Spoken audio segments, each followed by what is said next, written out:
आपण बघत आहात AKP न्यूज मराठी। आपला आवाज आपली ताकद। सबस्क्राइब करा, शेअर करा, लाईक करा। AKP news Marathi. नाशिक शहरातील पोलीस आयुक्तालयातील अंबड पोलीस ठाणे हद्दीतील सिडकोतील दत्त चौक परिसरातील बुरकुले संकुलात राहणारे सलीमा नाझीम शेख हे कामानिमित्त 30 मार्च रोजी घराबाहेर पडल्या होत्या। अज्ञात चोरट्यांनी या संधीचा फायदा घेत त्यांच्या घराचा कडेकोंडा तोडून प्रवेश करत घरातील लोखंडी पेटीत ठेवलेले सोन्या चांदीचे दागिने व रोख रक्कम चोरट्याने चोरून नेली होती। घरी परतल्यानंतर हा चोरीचा प्रकार समजला। त्यांनी त्वरित अंबड पोलीस ठाण्यात तक्रार दाखल केली।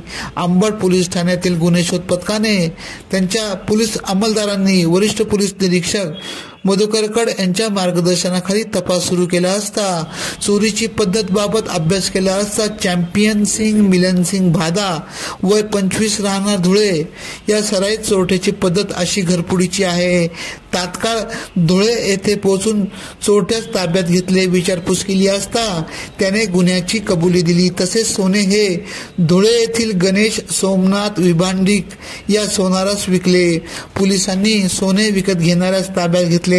त्याच्याकडून 3 ग्रॅम सोन्याची लगड व 60 ग्रॅम चांदीची लगड असा 36,000 रुपये किमतीचा मुद्देमाल हस्तगत केला।